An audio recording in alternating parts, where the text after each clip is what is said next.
What if the apology you prayed for arrives only after you no longer need it? You see the message. You hear the unfamiliar humility in their voice. At last, they admit what they once denied, name what they once minimized, and acknowledge what you exhausted yourself trying to explain. But instead of celebration, there is silence inside you. The words have arrived, yet the version of you who desperately needed them is no longer standing at the door. You may feel relief because the truth has finally been recognized. You may feel grief because recognition came after so much unnecessary damage. You may feel anger because one honest sentence could have prevented years of confusion. And you may feel curiosity because part of you still wonders whether this apology represents transformation or merely discomfort. Do not condemn yourself for feeling all of it. Conflicting emotions do not mean you lack clarity. They mean the moment carries history.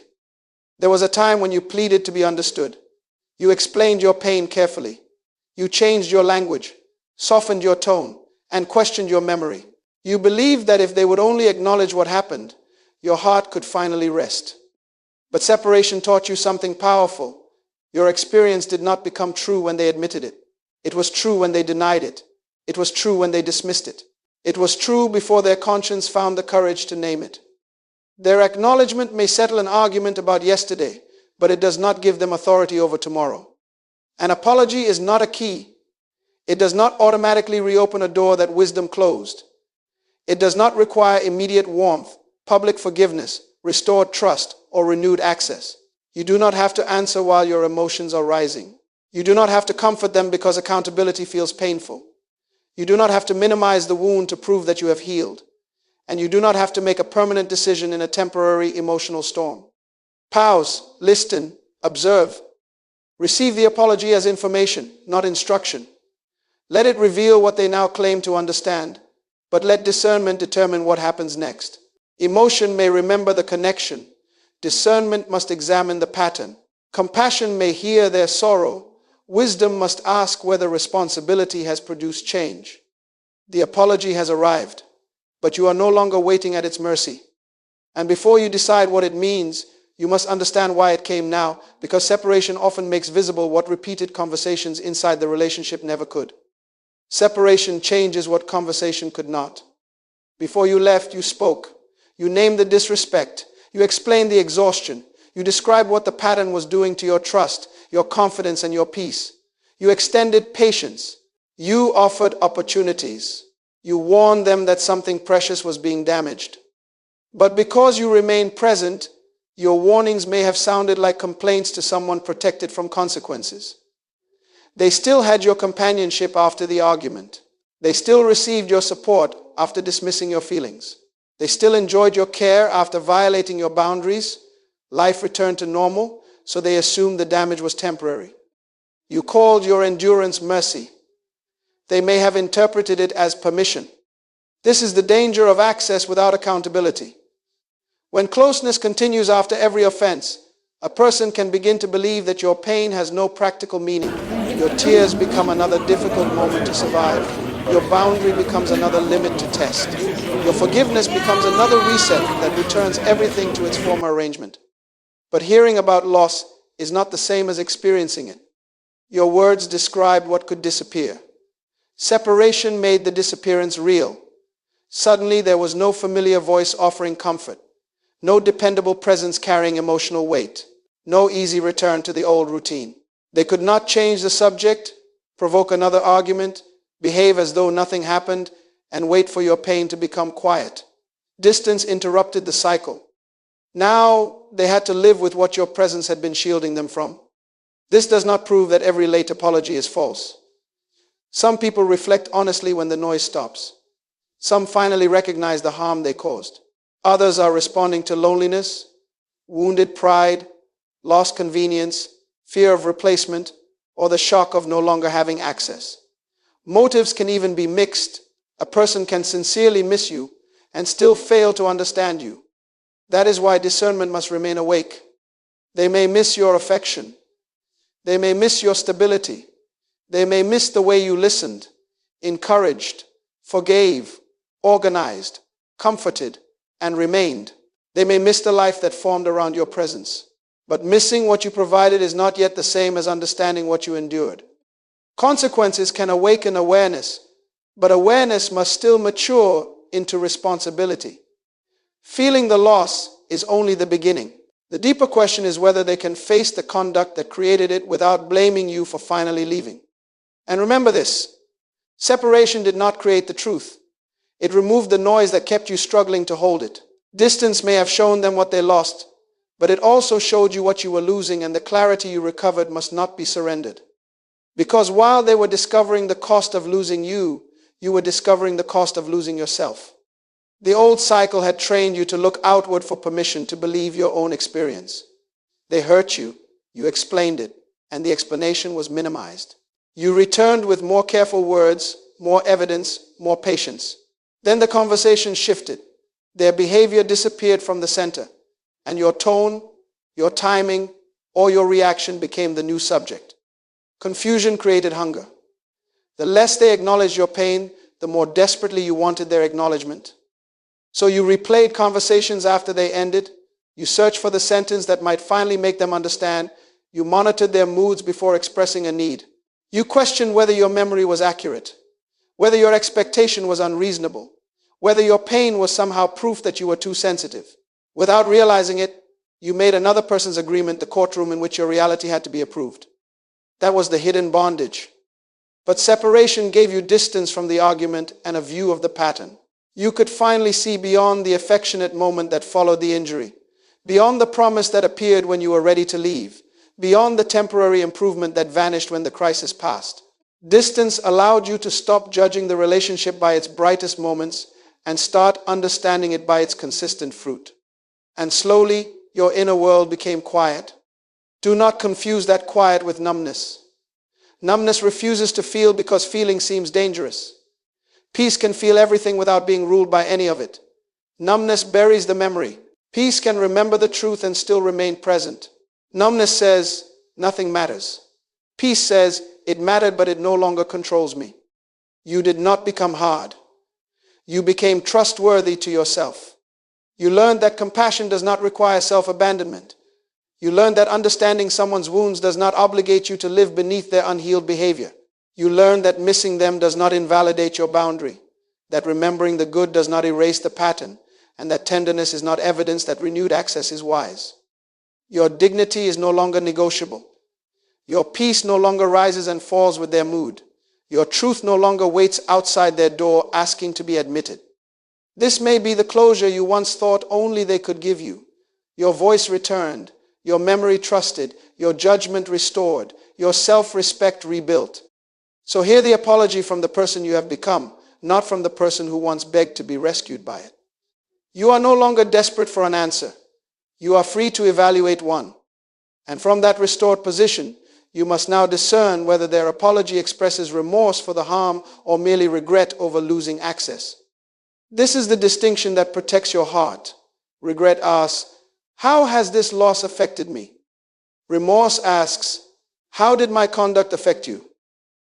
Both can exist in the same person. They may truly miss you and truly recognize that they harmed you. But missing you cannot repair what hurting you destroyed. Regret feels the consequence. Remorse confronts the cause. Listen carefully to the center of the apology. Is the conversation about your experience, or does it keep returning to their loneliness?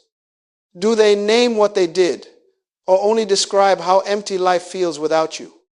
Do they acknowledge the fear, confusion, humiliation, or exhaustion their conduct created, or do they mainly speak about their embarrassment, inconvenience, and pain?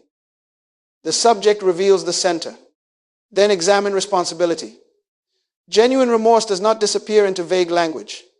It does not say mistakes were made when specific choices were made.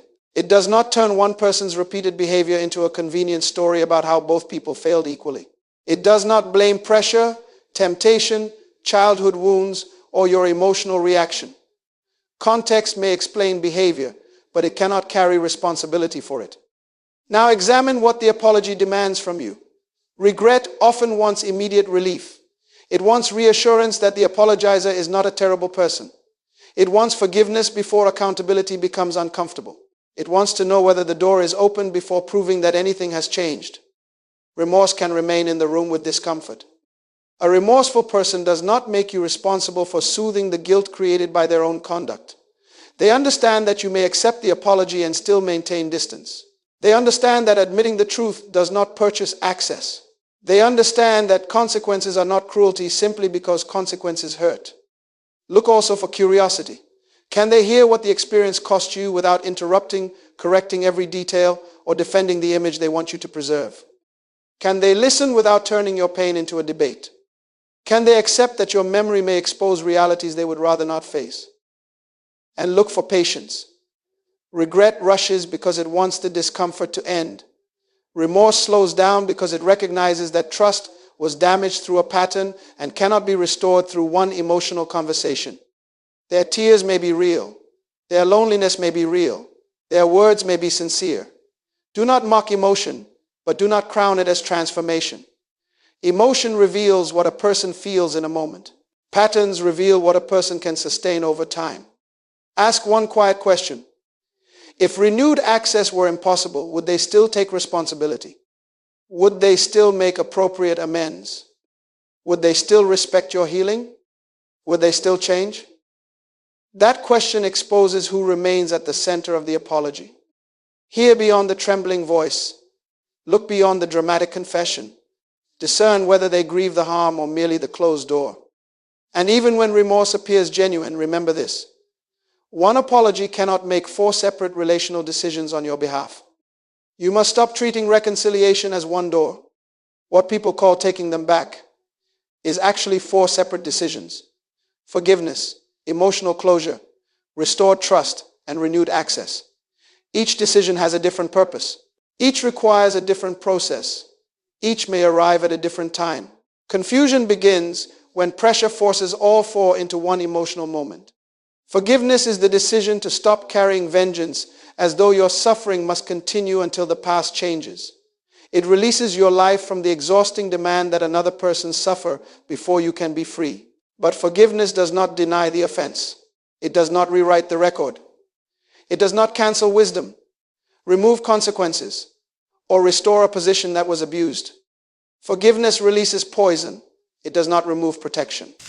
Emotional closure is different. Closure is the point at which you no longer need one more conversation, one more confession, one more explanation, or one more imagined ending in order to continue living fully. It is not knowing every answer. It is no longer surrendering your future to unanswered questions. Closure begins when peace stops waiting for their cooperation. Trust is different again. Trust is not an emotion you owe because someone finally spoke beautifully. Trust is a conclusion drawn from evidence. It grows when conduct becomes dependable across time, when the person remains honest under pressure, respectful during disappointment, responsible after mistakes, and composed when you deny a request. An apology may request consideration. Only character can rebuild trust. Then there is access. Access concerns who may communicate with you, come near you, enter your routines, receive your vulnerability, influence your decisions, and participate in your future.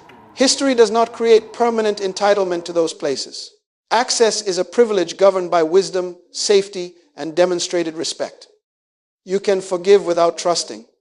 You can accept an apology without reopening communication.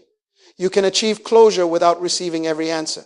You can observe someone's growth without volunteering your heart as the place where that growth must be tested. Do not allow guilt to collapse these distinctions. Maintaining distance is not proof that forgiveness failed. Refusing access is not automatically punishment.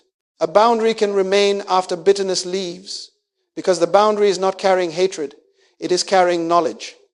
And these decisions do not have to share a timetable. Forgiveness may begin today.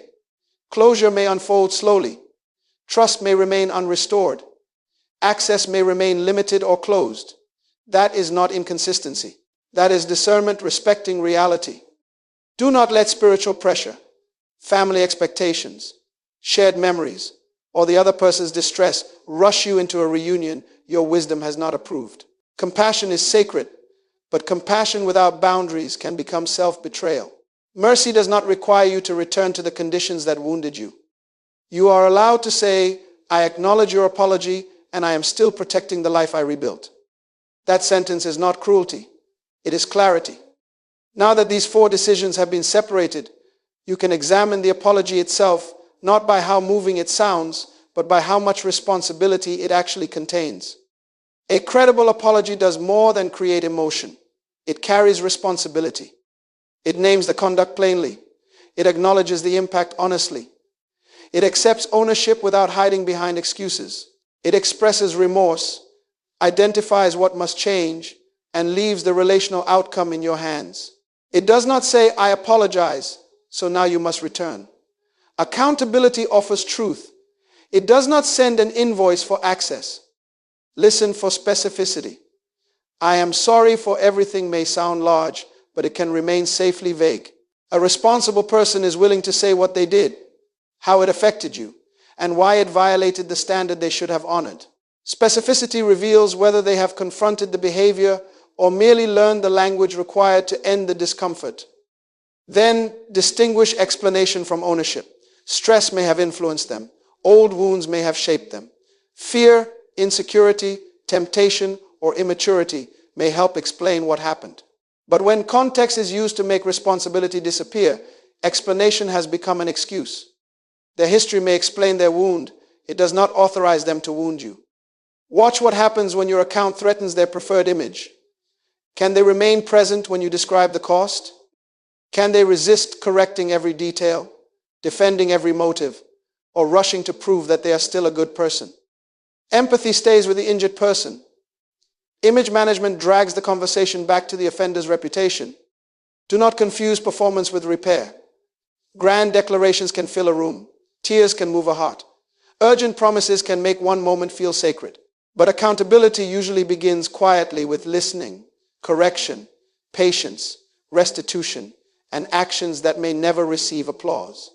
Pressure exposes the counterfeit. Be cautious if they demand an immediate answer. Invoke everything they once did for you. Treat forgiveness as proof of love. Become angry at your hesitation or accuse you of cruelty because your boundary remains. An apology that punishes you for caution is still trying to control the outcome. Where harm can be repaired, genuine responsibility seeks appropriate restitution. It corrects falsehoods, returns what was taken, addresses practical damage, or makes amends where possible. But restitution is not a purchase.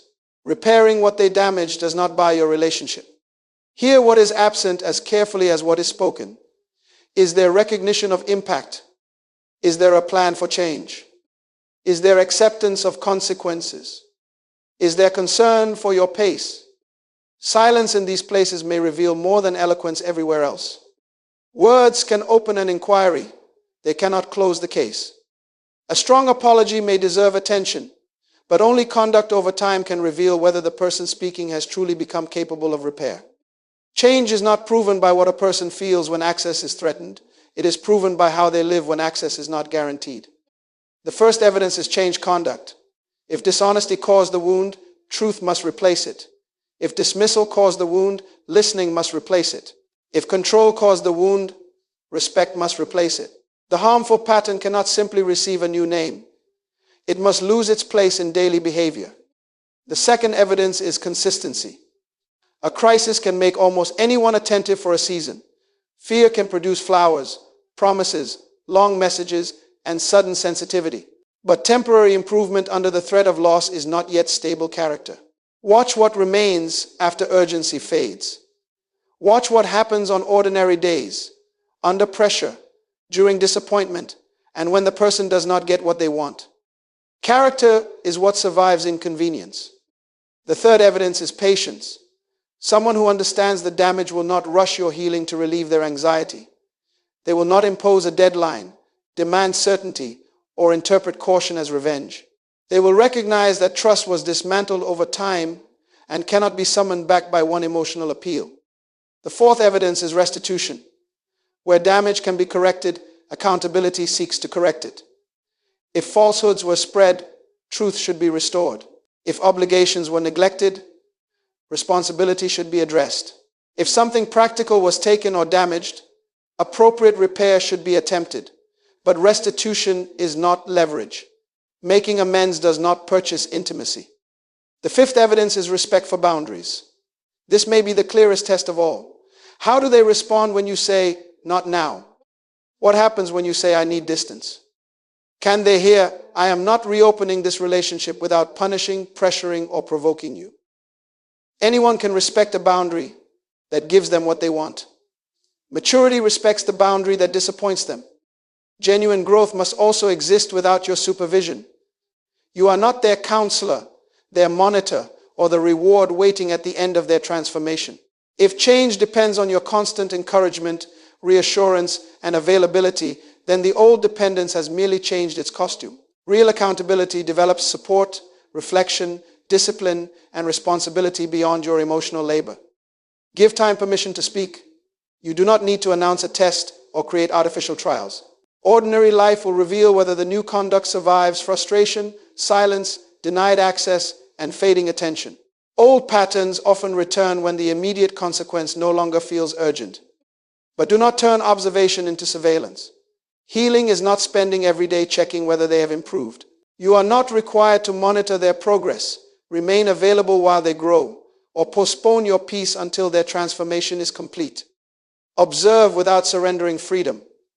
Remain open to truth without becoming vulnerable to pressure. Let consistent conduct carry the burden of proof. Repair belongs to patterns, not promises. And once you understand that, you can decide how to respond without being pulled back into urgency, argument, or the exhausting work of managing another person's emotions. Your first response does not have to be an answer. It can be a pause. The moment between receiving an apology and responding to it is not empty space. It is recovered authority. They chose when to speak, but they do not get to choose when you decide. Their urgency is not your command. Acknowledge what rises within you. Relief may appear because the truth was finally named. Grief may return because the acknowledgement came late. Anger may remind you of the cost. Affection may remember what was beautiful. Suspicion may warn you about the pattern. Hope may imagine a different future. Feel all of it. Obey none of it immediately. Emotional discipline is not pretending that the apology does not affect you. It is refusing to let one intense feeling govern a decision with lasting consequences. Step outside the atmosphere of the encounter. Review the history, not merely the latest conversation. Review the pattern, not merely the promise. Review the present evidence. Notice what renewed contact does to your clarity, your sleep, your stability, and your ability to remain grounded. Then choose your response freely. You may decide not to respond. You may offer a brief acknowledgement. You may state that you need continued distance. You may establish a clear boundary. Or, if you genuinely desire it and circumstances are safe, you may agree to one carefully limited conversation. There is no single response that proves maturity. The right response is the one aligned with truth and wise stewardship of your life. Do not turn your answer into a courtroom. You do not have to prosecute the entire past again, extract a flawless confession, or force them to agree with every detail. Your reality does not collapse because they still resist part of it. Speak clearly and resist the temptation to over-explain. Long explanations can reopen negotiations, invite distortion, and exhaust the peace your boundary was designed to protect. A boundary does not become more valid because it contains 10 paragraphs. Then observe what follows. Repeated messages, escalating emotion, sudden promises, guilt, anger, or accusations that your caution is cruel are not interruptions to the evaluation. They are part of the evidence. The reaction to your boundary may reveal more than the apology that preceded it. Remember, calmness is not consent. Silence is not weakness. Compassion is not renewed access. You can remain humane without becoming governable by another person's urgency. Pause, examine, decide, respond only if and when wisdom approves. Choose what protects truth, dignity, peace, and your long-term well-being. The response itself may be brief, but the larger decision still remains. What kind of relationship, if any, can exist after the apology? Do not accept the false choice that says you must either reconcile completely or become cold and unforgiving. Wisdom has more than two doors. You may choose continued separation if the pattern was severe, if safety remains uncertain, if distance restored your stability, or if you simply no longer desire the relationship. Separation is a legitimate decision. You do not need a fresh offense to justify honoring what the old pattern already taught you. You may choose limited contact when shared responsibilities or practical circumstances make communication necessary, but limited contact must be defined. Decide what subjects may be discussed, which channel will be used, how often communication may occur, and where emotional intimacy ends. Undefined access expands. Clear boundaries keep necessity from quietly becoming entanglement. You may also choose to explore repair, but only if you freely desire it and accountability is already visible. Move slowly. Keep your boundaries. Retain your independent life. Let trust grow by evidence rather than nostalgia. And give yourself permission to stop if manipulation, dismissal, pressure, or dishonesty returns. Reconciliation that cannot survive caution is not reconciliation. It is urgency demanding a reward. Even genuine improvement does not create ownership of your future. Their change may make them healthier. It may make them more honest. It may prepare them for better relationships. But it does not require you to become the relationship in which their growth is rewarded. Do not return merely to relieve guilt. Do not return to satisfy family, friends, or observers who did not carry the private cost. Do not return to recover an idealized beginning while ignoring the pattern that followed. Do not return to prove that your forgiveness is real. Whatever pathway you choose must preserve your ability to speak truth, say no, seek outside counsel, maintain independent judgment, and leave without intimidation. Any relationship that demands the surrender of these freedoms is asking for access at the price of your identity. Choose according to present reality. Not who they seem to be at the beginning. Not who you hoped they would become. Not who they promised to be when they fear losing you. Choose according to what the full pattern now supports. Self-respect can remain intact through separation, limited contact, or carefully considered repair. The form may differ, but the standard does not. Reconciliation must be freely chosen, never morally extracted. And whatever door you choose, the final act is not deciding their destiny. It is refusing to surrender your own. And now the apology stands before you, the same apology you once believed would rescue you. But it has arrived before a person who no longer needs rescuing. Distance changed you. Truth steadied you. Self-respect taught you to guard what confusion once persuaded you to surrender. You are not hearing these words from the same place where you once begged to be understood. You thought peace would begin when they admitted the harm. But peace began earlier. It began when you stopped asking their denial to define your reality. It began when you trusted your memory, honored your pain, and refused to keep negotiating your dignity. The apology did not create your healing. Your healing changed the meaning of the apology. Remember the distinctions. An apology is not accountability. Remorse is not transformation. Forgiveness is not trust. History is not permanent access. Words may acknowledge the past, but only consistent conduct can qualify someone for a place in your future. You are not responsible for managing their guilt. You are not responsible for supervising their growth. You are not required to reward their insight, reassure them through consequences, or protect them from the loss that finally awakened reflection. Their development is their responsibility. Your stewardship is yours. So forgive without erasing yourself. Show compassion without returning to captivity. Walk in wisdom without becoming bitter. Hold boundaries without apologizing for having them. You are no longer the person waiting to be chosen. You are the person who chooses. You choose what enters your life. You choose what remains near your heart. You choose what receives your energy. You choose what must leave when it repeatedly violates truth. Pause before responding. Study the pattern. Honor the boundary. Require evidence. Protect your peace. Refuse every relationship that demands your confusion as the price of connection or your silence as the proof of love. The apology may explain yesterday, but discernment must govern tomorrow. It may confirm that the wound was real, but it does not possess the authority to reclaim the life that healed beyond it. Let it confirm your truth. Let it reveal your growth. Let it remind you how far you have risen. Then keep moving. Because closure is not the reopening of an old door. Closure is the freedom to walk forward without needing anything more from behind it.